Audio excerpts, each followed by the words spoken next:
လက်တွေ့သုံးချက်စိတ်ပညာအချက်များအချက်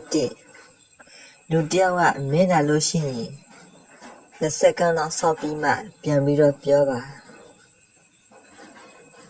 အချက်2လူတယောက်ကိုသူ့စကားထက်သူ့လုပ်ရကိုပဲကြည့်ပြီးတော့ဆုံးဖြတ်ပါအချက်3ညီနိုင်တဲ့အချိန်မှာအတန်ကိုနှိပ်ထားပါအချက်4မမနေတာကဘာမှမပြေပါဘူးနဲ့တခြားလူတွေရဲ့အခြေကြီးမှုကိုရရှိစေတယ်အချက်5အဲ့ရထားစားချိန်နေငယ်မှာမြတ်ပြုံနေမယ်ဆိုလို့ရှိရင်ဒီနေ့လုံးပြုံဖို့ကများတယ်အချက်6စကားကိုနဲ့စွာပြောလေမြတ်စကားကပို့ပြီးတော့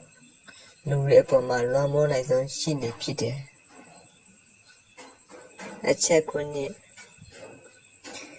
တိတ်တဆိတ်6နောက်ပါလူတွေကကြောင်းနှံပြီးတော့တက်ပေါ်လာတဲ့စကားလုံးကအမှန်တရားတွေဖြစ်တယ်အချက်8လူတွေနဲ့တွေ့လို့ရှိရင်ပထမစက္ကန့်အတွင်းမှာပဲသူဘယ်လိုခံစားရလဲဆိုတာကိုစိတ်ထဲကသိနေတယ်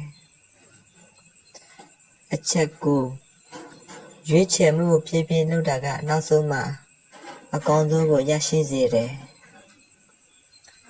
အချက်10ပြဿနာကိုကြောက်တာကစိတ်ပျော်ခြင်းရဲ့